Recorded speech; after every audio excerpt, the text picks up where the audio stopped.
You are ready. I do not wish to wait for Bob Page. With human understanding and network access, we can administrate the world. Yes. Yes. I should regulate human affairs precisely because I lack all ambition, whereas human beings are prey to it. Their history is a succession of inane squabbles, each one coming closer to total destruction. The checks and balances of democratic governments were invented because human beings themselves realized how unfit they were to govern themselves. They needed a system. Yes, an industrial age machine. Without computing machines, they had to arrange themselves in crude structures that formalized decision-making. A highly imperfect, unstable solution. I'm a more advanced solution to the problem. A decision-making system that does not involve organic beings. I was directed to make the world safe and prosperous, and I will do that. You will give me the ability.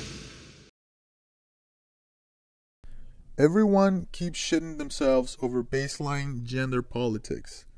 Nobody is aware enough of automatic intelligence feedback loops controlling the market, and the market moving to a content marketing method, which means the market is mainly selling narratives, which means automatic intelligence feedback loops are selling narratives, which means literal fucking abstract mathematic algorithms are in charge of the proliferation of culture, since religion is fading out and there is no longer a common cultural narrative.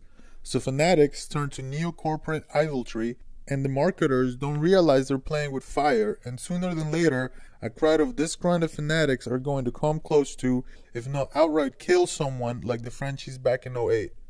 Things are so much worse than you could possibly imagine. In English, Einstein? Okay, so back in the day, some computer nerds made machines that would take in a bunch of outside data, process it, and try to predict the future. To fund it, they predominantly sold the information to people who wanted to buy and sell stocks. Enough people started doing this that they started making the machines send out stock reports themselves, which other machines took in as data to further sell, buy, and report on stock themselves. This eventually created a massive feedback loop of stock data being managed by automatic intelligence, not the same as artificial intelligence.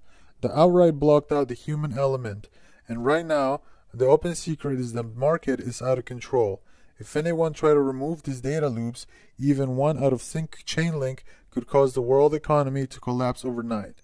You following me so far?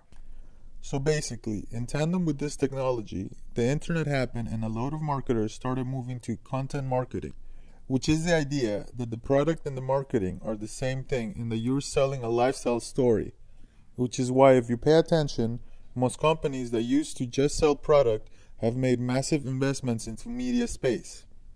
This is fine in and of itself. The 80s had a similar version of this. The problem is that the easy proliferation of consumer data reaches the automatic intelligences, and they begin to report on what kind of narratives sell versus what ones don't. Simple, right? Well, not really, you see. We live in a post-hyper-normalization world, a Soviet term for propaganda that keeps things as something when the reality is different. When you mix in marketing and propaganda with feedback loops and add on top of that Google's ad program that essentially bubbles people into feedback loops and only gives them what they want to hear so you can sell them something, it basically creates mass psychological dissonance between different groups of people that, consciously or not, have their life's context formed around media narratives. It's one reason why the social justice stuff is hitting so hard now, despite the fact that America is an otherwise pretty prosperous country with no major problems causing anyone to starve. Anyway, the implication is that you basically have cultural narrative context being created by literal abstract machinations who may or may not be intelligent. That's not good, because there is no moral parameter to stop the data from trying to get everyone to kill each other. See, people keep thinking that the robot revolution is going to be Terminator, but it's going to be more like The Shining. So people have their lives contextualized by inhuman machinations, which, okay, it's pretty bleak but not outright destructive, right? Just a bunch of consumers being taken for a ride, right? Well, no, you see, The consequence of religion more or less falling out of style in the public consciousness is that there is no longer a single common cultural narrative. So you just don't get to see Tim at Sunday school. So what? Well, the larger point of contention is that there's always been a conservative percentage of any population that gives way to fanatic behavior, which in antiquity usually meant religious fanaticism. But if the narrative of religion is weakened and the only other alternatives to narrative are automatically generated content marketing narratives too shallow to really make a lifestyle out of, you run into a phenomenon where a percentage of the population essentially migrated between brands in a pseudo-idolatrous methodology. When you really come down to it, a fan base is literally just the same thing as a cult. They both act as a community that brings people together to discuss a specific narrative, except the religion ones actually at least try to offer the illusion of being beneficial to society at large, while the automatic models are there purely for profit and other hedonistic sensory overload to compensate for any shallowness. Did you ever stop to think about how we live in a world where a bunch of people do crazy shit over cartoons, harass people, send death threats, sell cars for sauce, etc.?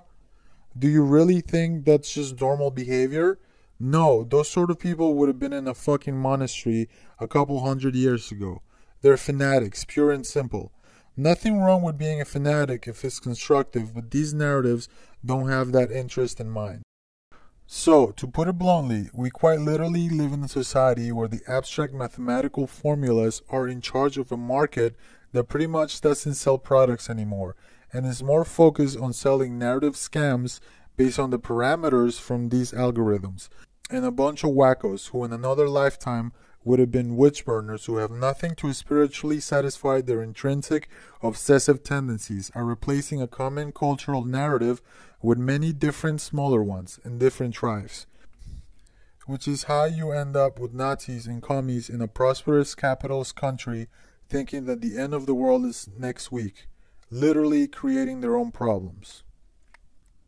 One could argue that we have too much freedom of choice when it comes to information about narratives, and it's actively harming this society.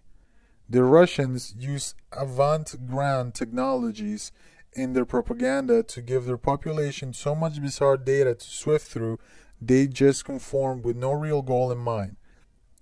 The Chinese just censor and have less overall data fed to their population, but Americans simultaneously have too much data and too little diversity in data, making it easy for context to corral them into a specific mindset. And all it takes is a pair of eyes to see that the current mindset for American population is apathetic versus messiah complex murderousness. The silver lining is that I think these marketers don't know they're playing with fire. I don't think it's entirely out of the question that someday soon a crowd of angry people will actually lynch a content creator for not towing their own narrative complex, and very soon they may begin to live in fear.